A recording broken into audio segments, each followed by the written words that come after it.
years where I've been sort of doing more adventurous paddles and going around the sort of UK, doing sort of different rivers and estuaries and going to different places. A long time on the list is this little island that sits out in the Bristol Channel. We've done a few different little smaller islands like Steepholm and Flatholm, which are sort of a 25k round trip to get to the two, with a bit of planning on tides and wind and vectoring and ferry planing and things like that. There's this island further down called Lundy Island. We've always looked at it and gone, that would be an amazing place to stand up paddle to.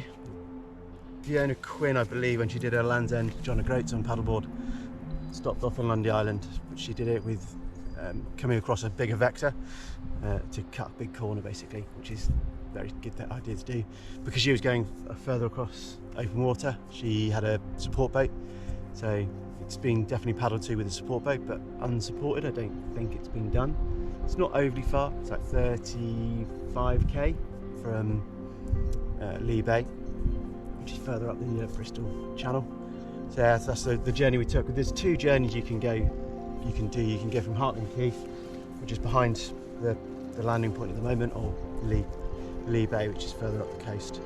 So yeah, so we had these plans of like doing this, and hadn't really, as always with these plans, we sort of looked at it and thought about it, and eventually sort of just went, right, I'm just going to book the camping and just go for it basically.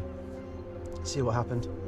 And yeah, that's what we did. It's a lot of planning and a lot of thought goes into it, and definitely a lot of sort of weather studying. But yeah, so I managed to sort of find the window that was acceptable. I had sort of some cut-offs for the paddle across, sort of like things that like directions of wind speed, those sort of things. Like if it was doing this, then I wouldn't have gone.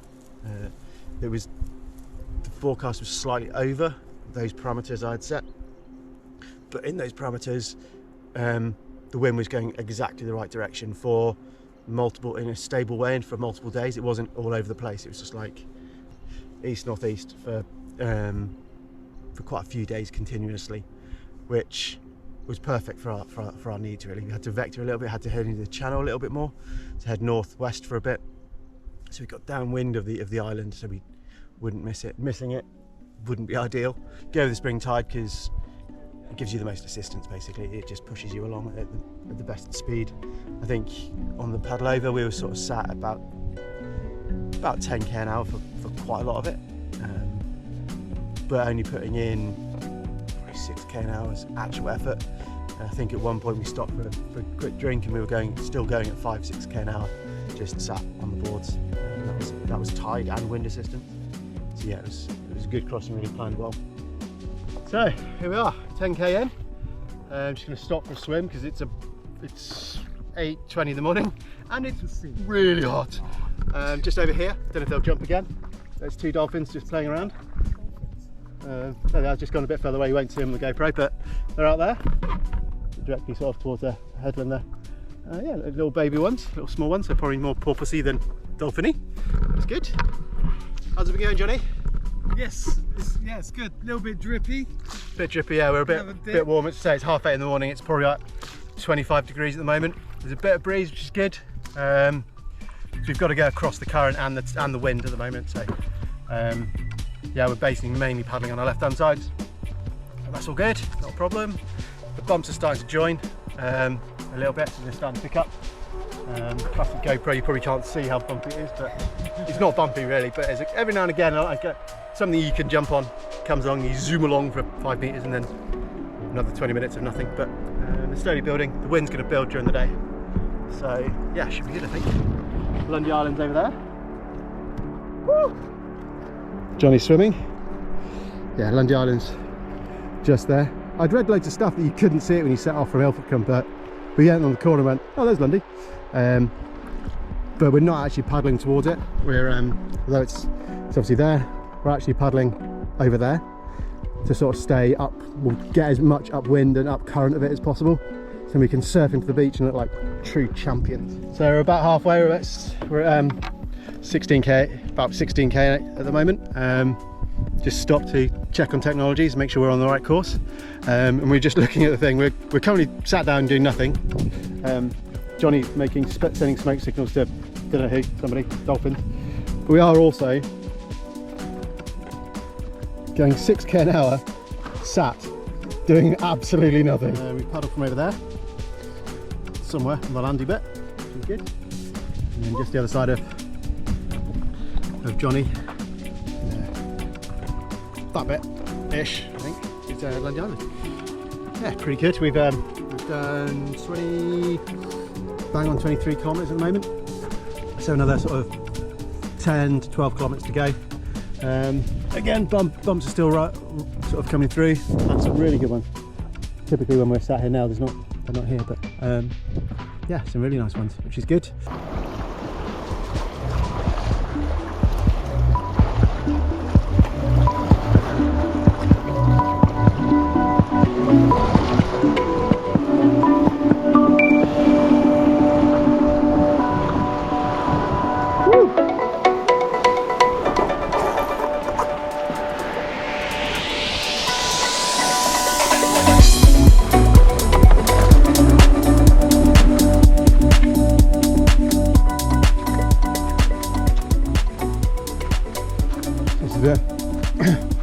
Path we have to take up in a bit, so should be good.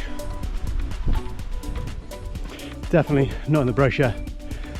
When you get to Ireland, when you get to the island I should say, you have to walk up quite a path to get up to the top. Yeah, it's maybe a kilometre, maybe 500 metres high gained, but it's about 30 degrees, so quite warm. Got 2 bags, paddle and a hat. Thankfully found a lovely person to give us assistance to stash our boards down the bottom. She sort of recommended where to stash them, so yeah, not too bad. I think I've broken Johnny. The paddling was fine, it's just the walk up the hill. A couple of steps to go and then we're going to be there. So yeah, not too bad. Yeah, gotta go to the tavern, that's the most important bit. Have like something cold to drink. It's bubbly and mildly alcoholic. And yeah, go and set up a tent, set up camp, and yeah, sort of check out the island. We're doing camping! So we set up camp. It's the first time I've set up my tent since 2018, I think I calculated. But yeah, she's up, remember how to do it, which is good. Only had a little practice at home. There's Johnny over there, huddle over his sleeping mat, huffing and puffing. But yeah, we're all good. We set up, have lunch, and then go for an explore. Look at the lighthouse. Yeah, sort of maybe walk along the ridge of the island, sort of plan out what we're going to do tomorrow. Probably with the wind, head down the west coast tomorrow because it'll be out of the wind and out of the current. And yeah, it should be fun. So we do that.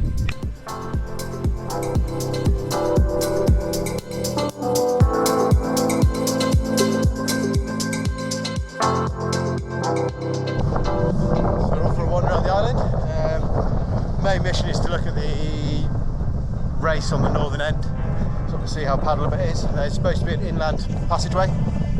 Yeah, we're just going to go up and have a look, check out the other lighthouse. If you do one lighthouse, you might as well do 3, innit? Like, lighthouse place. But no, like down here, GoPro probably don't see it, like it's an amazing little boat anchorage down there, like super cool. Johnny thinks it's so cool, he's taking a picture. Oh, I like the rocks. He likes the rocks. We'll turn him into a climber, yeah. Yeah, so going for a bit of explore today. The leg's definitely feeling it. It's about 30 degrees, so definitely warm. We got beaten by that much of the island. We've both run out of water, both dehydrated. We're like, we got close to the end of the island. We'll just find out what the water's doing tomorrow, innit? When we paddle there. Paddling's way easier than this walking malarkey.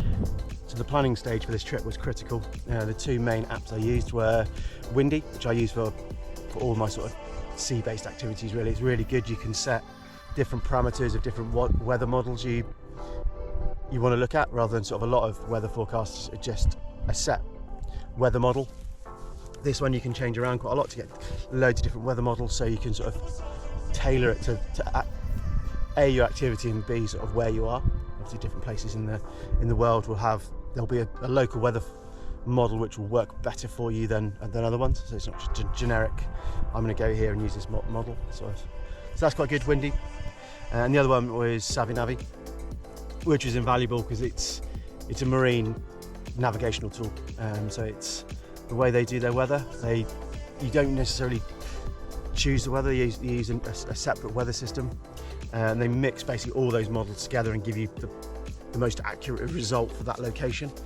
I don't exactly know which model they use. I've done a bit of reading up on it, but it doesn't really say that much. It just says a big computer works out the weather for you and it's going to be great. So yeah, I use that, and it's also very good because it's got charts, weather, currents, all those sort of things, and you can plot your route on it as well, which is quite good. I think on the way over, I did adjust it a little bit because of the wind. It was pretty accurate. I think it was 4 minutes off its plotted route. We were sort of 4 or 5 minutes off that plotted route when we hit land. So it's quite good. They've got a setting in it which you can put for paddleboarding, and then you can set your speed for paddleboarding as well. Just in go generic paddleboarding, this is what the speed paddleboards go. Yeah, so that was the weather planning point of view. The other things we did, so we phoned the Landmark Trust to book our camping. It was quite good. And then they phoned me. I had 2 phone calls on the Thursday before we set off. One was from the Landmark Trust, so I was just checking we were still coming, we were okay. And a very surprised lady sort of talking in disbelief that we were coming on paddleboards. Most people that come out come on sea kayaks. It's quite a common and usual thing to do. And the other people we sort of phoned were the Swansea Coast Guard, just to let them know we were out here doing what we were doing, just so they knew if somebody spotted us on a boat or from the land when we set off, and phone the Coast Guard going, there's 2 silly people heading out to sea. At least they could look through our records and go, okay, we've catalogued 2 silly people going out to sea. So so obviously she was a little bit confused as well, the fact we were on paddleboards. But I did sort of inform her we had the InReach Mini, and people on land sort of tracking us with that. And obviously it's got its SOS beacon as well, so if things did go awry, we could hit the SOS beacon and they could come and pick us up. But that was obviously the last resort. But it's reassuring to know that is there if something was to happen. Not only a useful tool for the navigation and the tracking element of things, but also super useful just having that knowledge that you have got contact to emergency services. We did have reception on our phones all the way, so we could have done the 999 call Coast Guard thing, but it's a big bit of water and we're pretty small, so it's quite nice having that GPS location. They can just go straight to us rather than we're here, we can see this and try and talk them in, which is obviously relying on phone battery and things like that.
Cool, cheers.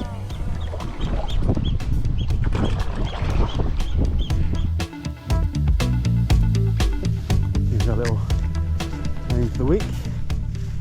Here's Johnny sorting his stuff, getting packing away.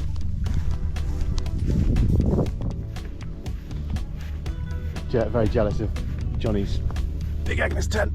It's very cool. Here's my Exped. Not sure how quite I've made it this messy in 2 days, but there it is. We'll take you through. Get all the way through this tent. It's great. Woo! Back up the other side. Cool. Cool. Just gonna pack camp away and then eat ice cream and wait for the tide to drop.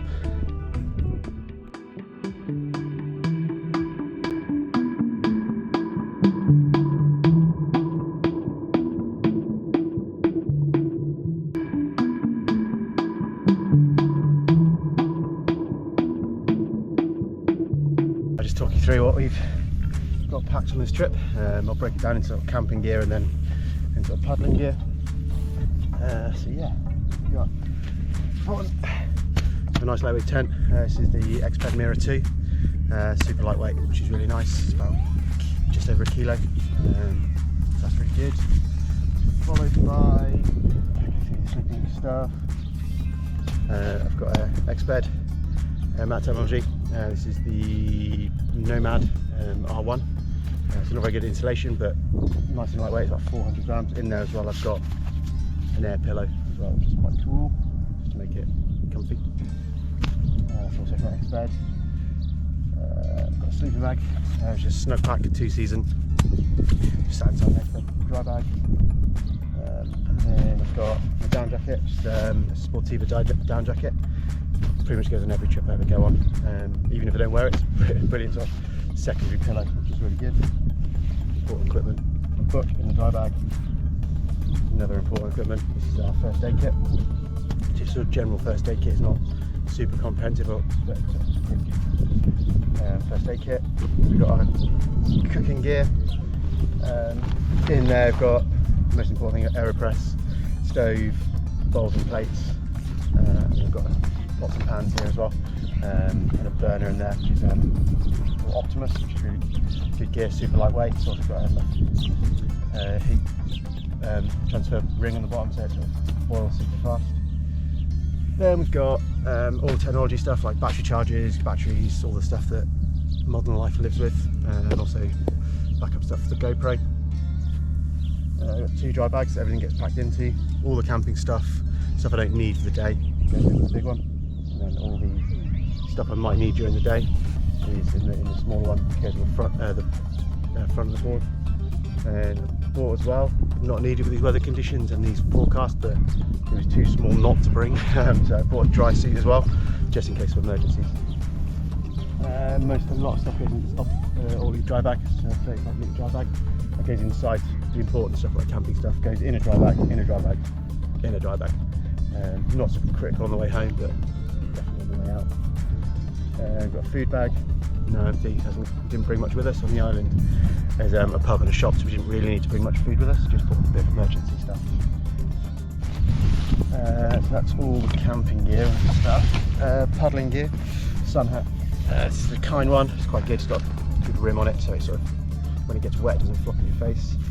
Astral shoes, these are shoes I bought. So I did bring some sealskin dry socks. If these did get wet and I was walking on the island, I could still have dry feet. A spare fin, mainly for if we snapped a fin, broke something, hit a rock with it, fin bolt fell out or something like that. Got a spare fin. We've also got a spare paddle. The main paddle I'm paddling with is a Black Project Hydro X. I've also got a spare paddle down with the boards as well. I'll show you that in a later. A bit of rope, because you never know, it's always handy. Sun cream, vital. This is my small deck pack, which I just have a few bits and bobs in. Batteries for the GoPro, food, those sort of things. It goes on the deck with me, so it's really easy to get hold of. Then in here I've got a dry back my phone, GoPro mount, torch, phone obviously. I use the Kind waste pack for my hydration and storage. It's quite good because you get 2 litres of water, but then you also get enough space to put a load of other stuff as well. GoPro mounts. I also have a rest tube PDF. It's just a tube, but it's enough for buoyancy for an emergency. That sits on my waist pack, so that's basically on me all the time. It's not, the board goes alright, but that's with me. Other thing we've had for this trip as well, which has been really good, is the Garmin InReach Mini. Really good. It's a satellite beacon, so people can track us, keep an eye on where we are. But pretty much a quick roundup of all the equipment. How's it been, Johnny?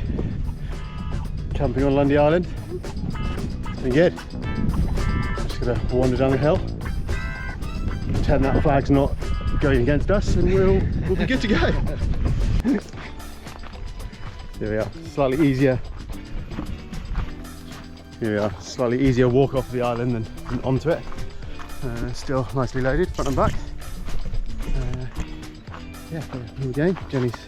Johnny's leading the way, showing us how it's going on. A couple of hours on the beach, wait for the low tide. It's about 11 o'clock at the moment, so we've got a couple of hours to wait.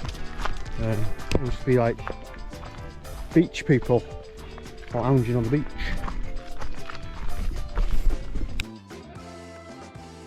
Day 3 on the islands. Plan for today is head back. Yeah, so we're gonna head down at about 2 o'clock, around that sort of area. So Dave and Dorka are heading over today, paddling, being the third and fourth paddlers to the island. We'll meet them on the beach, have a little high fives, hugs all round, and then we're going to head off about 3 o'clock.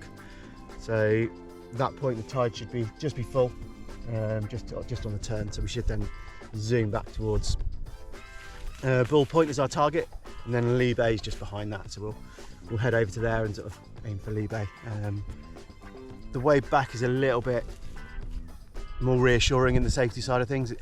The wind's coming around to the north for the bulk of the journey, about 7-8 knots, so not too bad. Means we'll probably have a workout on our right hand side rather than the left hand side of the crossing over. But because there's a lot more land over there, if we did get pushed off course a little bit, we'll hit something. Basically, we'll probably get to Woolacombe, will probably be the bit we'd most likely head to if we couldn't get to Lee Bay. But then it's not the end of the world, because we can then just deflate the boards. The bonus of having the inflatables, deflate the boards and get a taxi around to the car.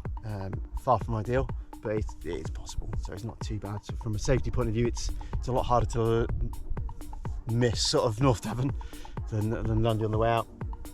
Yes, that's the plan. Should take about 4 hours, I think. So yeah, and we'll probably have many dips on the way. I think it's quite a warm day. And it's a little bit cloudy, so it's a bit muggy today, so it feels a bit stickier. So yeah, sort of many swims on the way. Probably even a swim before we set off, I think, just to start off in a Casper style cool way.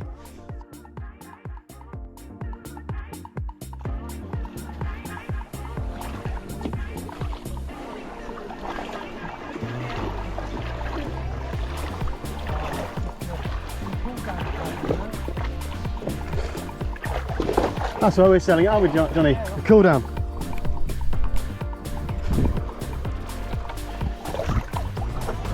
Have a good stay on Lundy. Huh?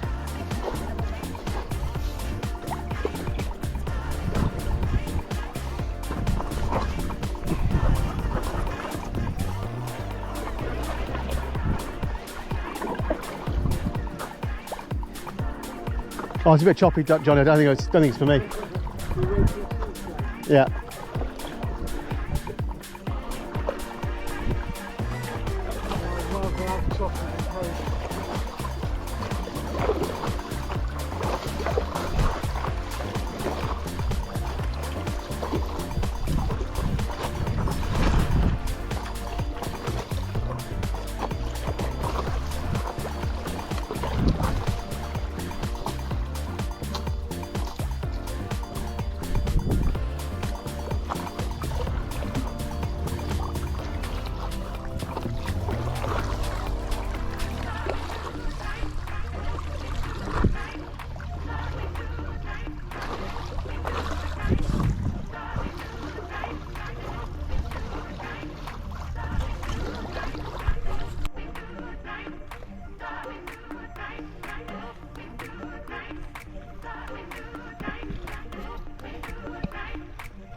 So the paddle back, we set off at 2:30, which was on slack water, so it took us a while to get back into a current. It's sort of just starting now, I think. We're slowly moving.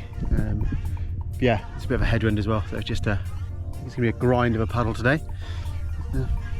Order of the day, grind at home. We're moving over 8k at the moment. Lundy still looks quite big, annoyingly. But the land's looking closer, so pros and cons.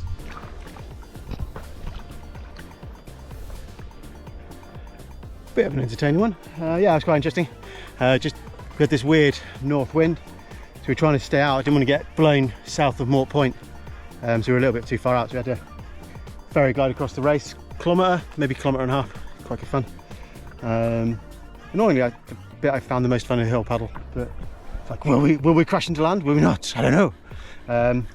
Yeah, Johnny's just over there. He took a slightly wider path, but we're out of the main channel of the tide now, so he should just drift into land, so that's cool. I should carry on paddling, otherwise he's going to get to the land before me. Can't get him having the flag.